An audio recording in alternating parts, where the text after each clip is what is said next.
నమస్కారం. Bahujan times news కి స్వాగతం. హెడ్లైన్ చూద్దాం.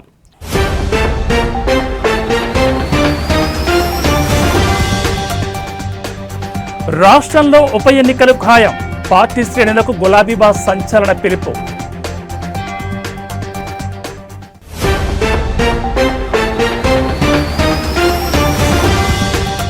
ఎలక్షన్ కమిషన్ కీలక నిర్ణయం. బూత్ లెవెల్ ఆఫీసర్ల జీతాలు డబల్.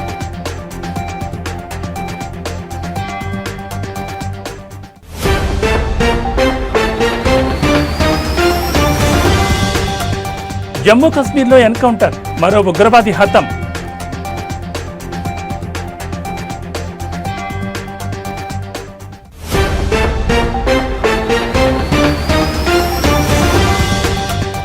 ఉప్పొంగి ప్రవహిస్తున్న కృష్ణమ్మ. అన్ని డ్యాంల గేట్లు ఎత్తివేత.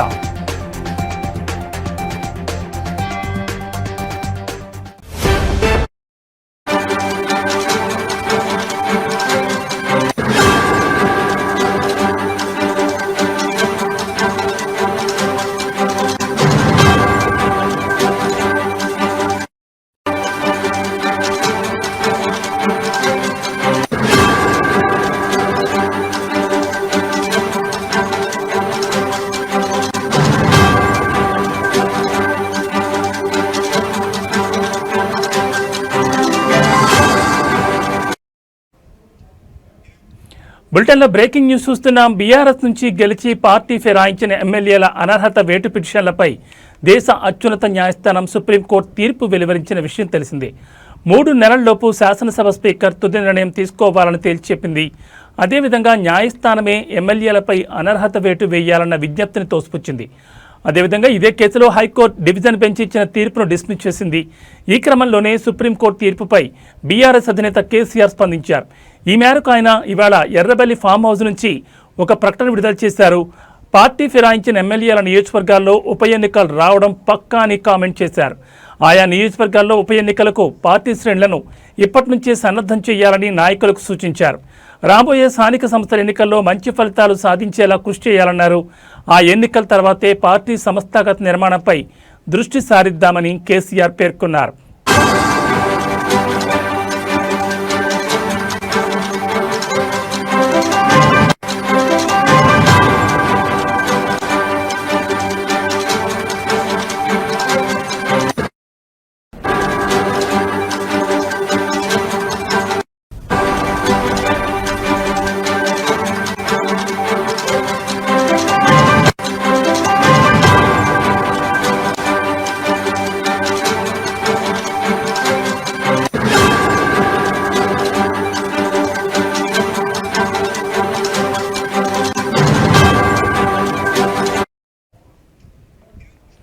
బనకచర్ల ప్రాజెక్టును నిర్మించి తీరతామని ఏపీ సీఎం చంద్రబాబు నాయుడు, మంత్రి నారా లోకేష్ స్టేట్మెంట్లు ఇస్తున్న సీఎం రేవంత్ ప్రభుత్వం మౌనంగా ఉండడాన్ని ఊరూరా ప్రజల్లోకి తీసుకెళ్లి ఎండగట్టాలని కేసీఆర్ అంటున్నారు.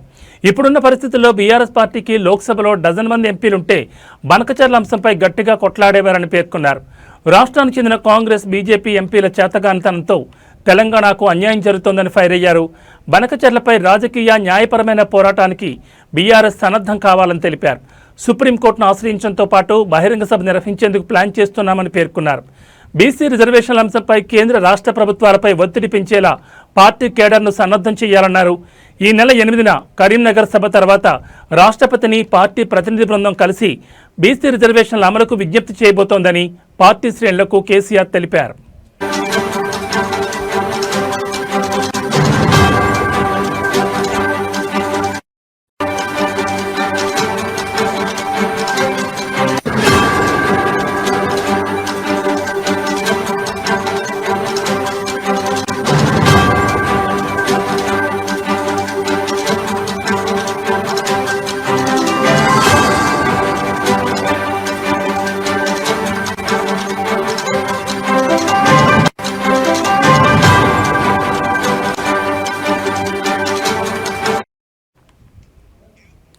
బీఆర్ఎస్ నుంచి గెలిచి పార్టీ ఫిరాయించిన ఎమ్మెల్యేల అనర్హత వేటు పిటిషన్లపై దేశ అత్యున్నత న్యాయస్థానం సుప్రీంకోర్టు తీర్పు వెలువరించిన విషయం తెలిసిందే. 3 నెలల్లోపు శాసనసభ స్పీకర్ తుది నిర్ణయం తీసుకోవాలని తేల్చెప్పింది. అదేవిధంగా న్యాయస్థానమే ఎమ్మెల్యేలపై అనర్హత వేటు వేయాలన్న విజ్ఞప్తిని తోసిపుచ్చింది. ఇదే కేసులో హైకోర్టు డివిజన్ బెంచ్ ఇచ్చిన తీర్పును డిస్మిస్ చేసింది. ఈ క్రమంలోనే సుప్రీంకోర్టు తీర్పుపై బీఆర్ఎస్ అధినేత కేసీఆర్ స్పందించారు. ఈ మేరకు ఇవాళ ఆయన ఎర్రబెల్లి ఫామ్ హౌస్ నుంచి ఓ ప్రకటన విడుదల చేశారు. పార్టీ ఫిరాయించిన ఎమ్మెల్యేల నియోజకవర్గాల్లో ఉప ఎన్నికలు రావడం పక్కా అని కామెంట్ చేశారు. ఆయా నియోజకవర్గాల్లో ఉప ఎన్నికలకు పార్టీ శ్రేణులను ఇప్పటి నుంచే సన్నద్ధం చేయాలని నాయకులకు సూచించారు. రాబోయే స్థానిక సంస్థల ఎన్నికల్లో మంచి ఫలితాలు సాధించేలా కృషి చేయాలని అన్నారు. ఆ ఎన్నికల తర్వాతే పార్టీ సంస్థాగత నిర్మాణంపై దృష్టి సారిద్దామని కేసీఆర్ పేర్కొన్నారు. బనకచెర్ల ప్రాజెక్టును నిర్మించి తీరతామని ఏపీ సీఎం చంద్రబాబు, మంత్రి నారా లోకేష్ స్టేట్మెంట్లు ఇస్తున్న సీఎం రేవంత్ ప్రభుత్వం మౌనంగా ఉండడాన్ని ఊరూరా ప్రజల్లోకి తీసుకెళ్లి ఎండగట్టాలని కేసీఆర్ అన్నారు. ఇప్పుడున్న పరిస్థితుల్లో బీఆర్ఎస్ పార్టీకి లోక్సభలో డజన్ మంది ఎంపీలుంటే బనకచెర్ల అంశంపై గట్టిగా కొట్లాడేవారని పేర్కొన్నారు. రాష్ట్రానికి చెందిన కాంగ్రెస్, బీజేపీ ఎంపీల చేతగానితనంతో తెలంగాణకు అన్యాయం జరుగుతోందని ఫైర్ అయ్యారు కేసీఆర్. బనకచెర్లపై రాజకీయ, న్యాయపరమైన పోరాటానికి బీఆర్ఎస్ సన్నద్ధం కావాలని తెలిపారు. సుప్రీంకోర్టును ఆశ్రయించడంతో పాటు బహిరంగ సభ నిర్వహించేందుకు ప్లాన్ చేస్తున్నామని పేర్కొన్నారు. బీసీ రిజర్వేషన్ల అంశంపై కేంద్ర రాష్ట్ర ప్రభుత్వాలపై ఒత్తిడి పెంచేలా పార్టీ కేడర్ను సన్నద్ధం చేయాలన్నారు. ఈ నెల 8న కరీంనగర్ సభ తర్వాత రాష్ట్రపతిని పార్టీ ప్రతినిధి బృందం కలిసి బీసీ రిజర్వేషన్ల అమలుకు విజ్ఞప్తి చేయబోతోందని పార్టీ శ్రేణులకు కేసీఆర్ తెలిపారు.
బులెటిన్లో మరో బ్రేకింగ్ న్యూస్ చూస్తున్నాం. ఎన్నికల్లో భాగస్వామ్యమయ్యే బూత్ లెవెల్ ఆఫీసర్ల వేతనాన్ని ఎన్నికల కమిషన్ రెట్టింపు చేసింది.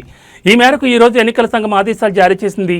అందులో స్వచ్ఛమైన ఓటర్ల జాబితాలు ప్రజాస్వామ్యానికి పునాది. ఎలక్టోరల్ రిజిస్ట్రేషన్ ఆఫీసర్లు, అసిస్టెంట్ ఎలక్టోరల్ రిజిస్ట్రేషన్ ఆఫీసర్లు, BLO సూపర్వైజర్లు, బూత్ లెవెల్ ఆఫీసర్లతో కూడిన ఓటర్ల జాబితా యంత్రాంగం చాలా కష్టపడి పనిచేస్తుంది.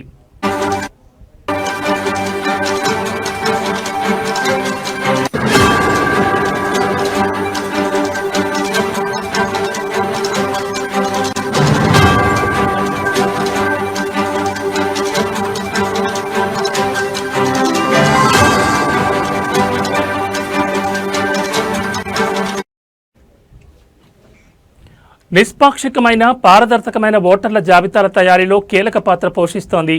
అందువల్ల BLOS కోసం వార్షిక వేతనాన్ని రెట్టింపు చేయాలని ఎన్నికల కమిషన్ నిర్ణయించింది. ఓటర్ల జాబితాల తయారీ, సవరణలో పాల్గొన్న BLO సూపర్వైజర్ల వేతనాన్ని కూడా పెంచింది. చివరిసారిగా ఇటువంటి సవరణ 2015లో జరిగింది. అలాగే మొదటిసారిగా EROS, AEROSలకు గౌరవ వేతనం అందించబడుతుందని ఎన్నికల సంఘం జారీ చేసిన ఒక ప్రకటనలో పేర్కొంది.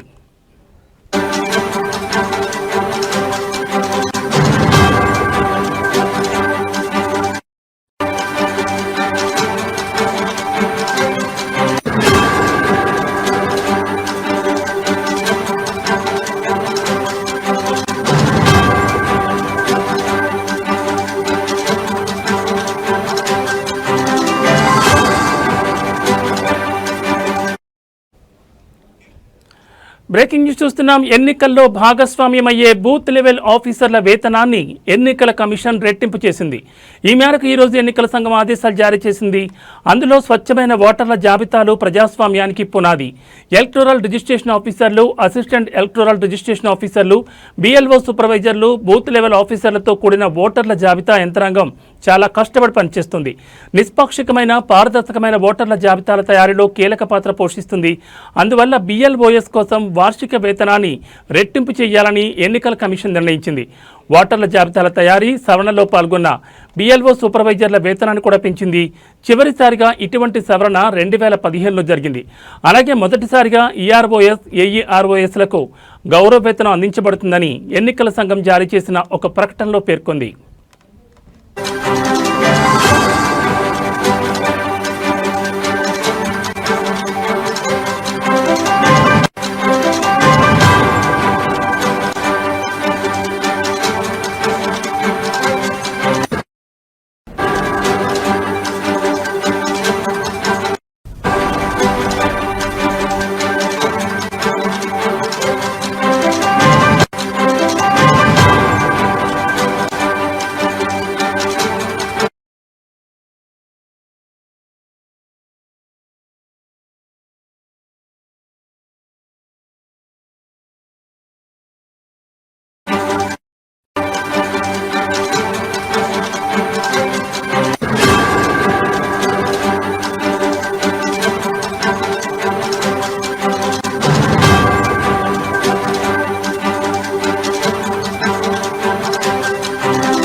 బులెటిన్లో మరో బ్రేకింగ్ న్యూస్ చూస్తున్నాం. పహల్గామ్ ఉగ్రదాడి తర్వాత భారత సైన్యం ముష్కర్ల భరతం పడుతోంది.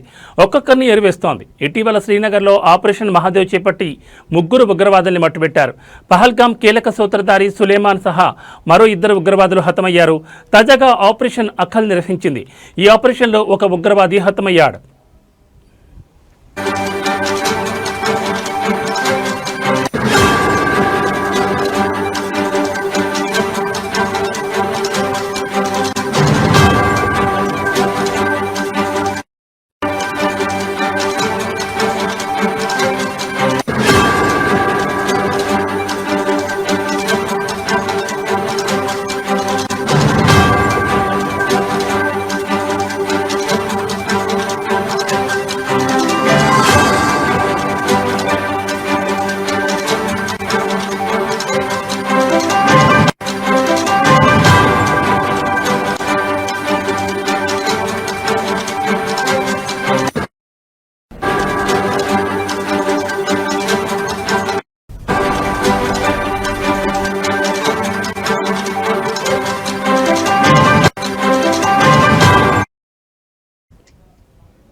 జమ్మూ కశ్మీర్లోని కుల్గాం జిల్లాలోని అఖల్ ప్రాంతంలో భద్రతా దళాలు ఉగ్రవాదుల మధ్య ఎదురుకాల్పులు చోటు చేసుకున్నాయి.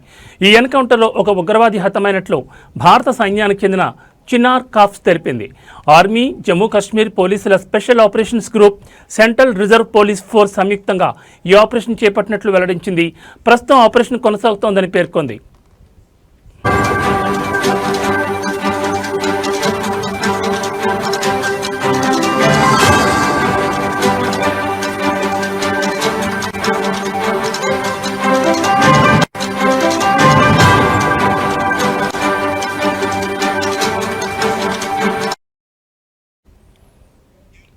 అఖల్ అటవీ ప్రాంతంలో ఉగ్రవాదులు తిష్టవేసినట్లు సైన్యానికి పక్కా సమాచారం అందింది.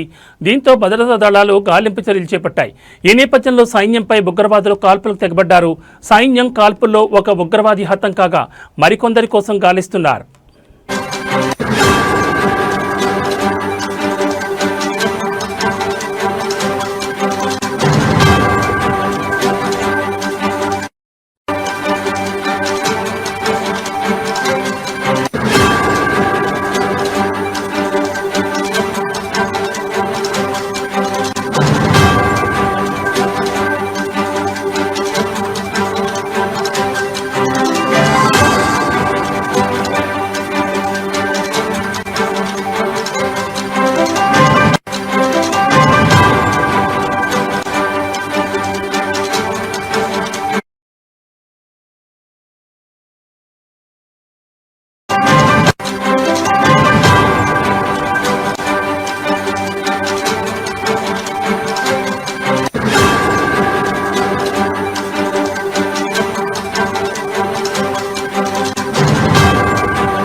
బులెటిన్లో మరో బ్రేకింగ్ న్యూస్ చూస్తున్నాం. కృష్ణా నది జన్మస్థానంతో పాటు ఎగువన కురుస్తున్న భారీ వర్షాల కారణంగా వరదలు పోటెత్తున్నాయి. దీంతో చరిత్రలో ఎన్నడూ లేని విధంగా జూలై నెలలోనే కృష్ణా నదిపై ఉన్న జూరాల, శ్రీశైలం, సాగర్, టైల్పాండ్, పులిచింతల, కృష్ణా బ్యారేజ్ గేట్లను ఎత్తి నీటిని దిగువకు విడుదల చేస్తున్నారు. ముఖ్యంగా జూరాల, శ్రీశైలం జలాశయానికి గత నెల రోజులుగా భారీ వరద వస్తున్న విషయం తెలిసిందే. తాజాగా ఈ రోజు కూడా జలాశయానికి ఎగువ నుంచి భారీ వరద కొనసాగుతోంది. దీంతో డ్యాం అధికారులు అప్రమత్తమై 8 గేట్లను 10 అడుగుల ఎత్తి దిగువకు నీటిని విడుదల చేస్తున్నారు. ప్రస్తుతం ఎగువ నుంచి 2,70,600 క్యూసెక్కుల వరద వస్తోంది.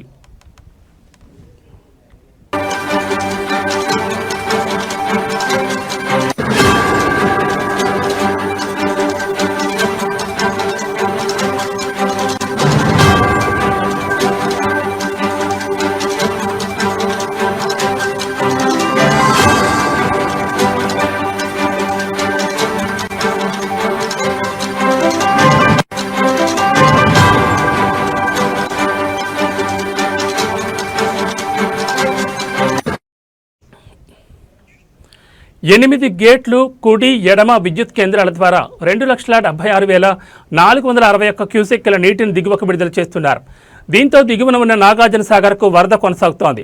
ఇంట్లో 2,38,629 క్యూసెక్కులు వరద నీరు వస్తుండగా 24 క్రస్ట్ గేట్లు 5 ఫీట్ల మేర, 2 క్రస్ట్ గేట్లు 10 ఫీట్ల పైకి ఎత్తి దిగువకు 2,56,417 క్యూసెక్కుల నీటిని విడుదల చేస్తున్నారు. అలాగే సాగర్ దిగువన ఉన్న టైల్పాండ్, పులిచింత ప్రాజెక్టులు ఎగువ నుంచి భారీ వరద వస్తుండటంతో గేట్లను ఎత్తిపెట్టిన అధికారులు వచ్చిన నీటిని వచ్చినట్లే దిగువకు విడుదల చేస్తున్నారు. దీంతో విజయవాడలోని కృష్ణా బ్యారేజ్కి వరద పెరగడంతో అప్రమత్తమైన అధికారులు సగానికి పైగా గేట్లను ఎత్తిపెట్టారు. దీంతో పైనుంచి వచ్చిన వరద వచ్చినట్లే సముద్రంలోకి వెళుతోంది.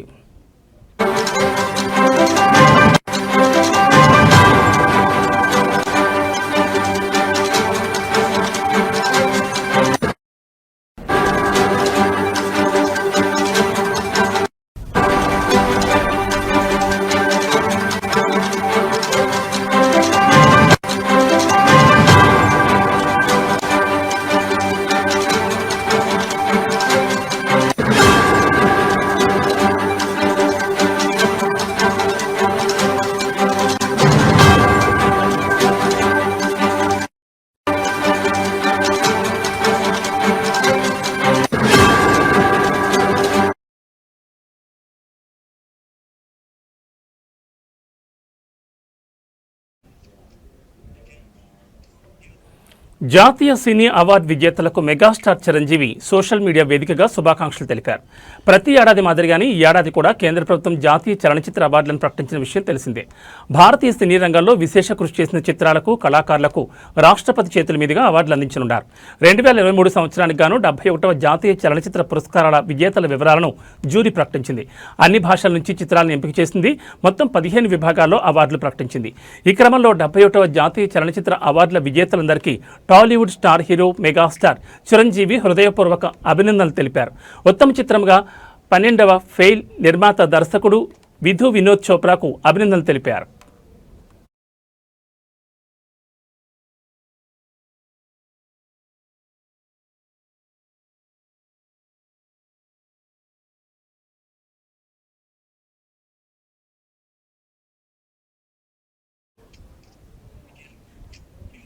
ఏవీ బులెటిన్ అప్డేట్స్, మరిన్ని అప్డేట్స్తో మళ్ళీ కలుద్దాం. నమస్తే.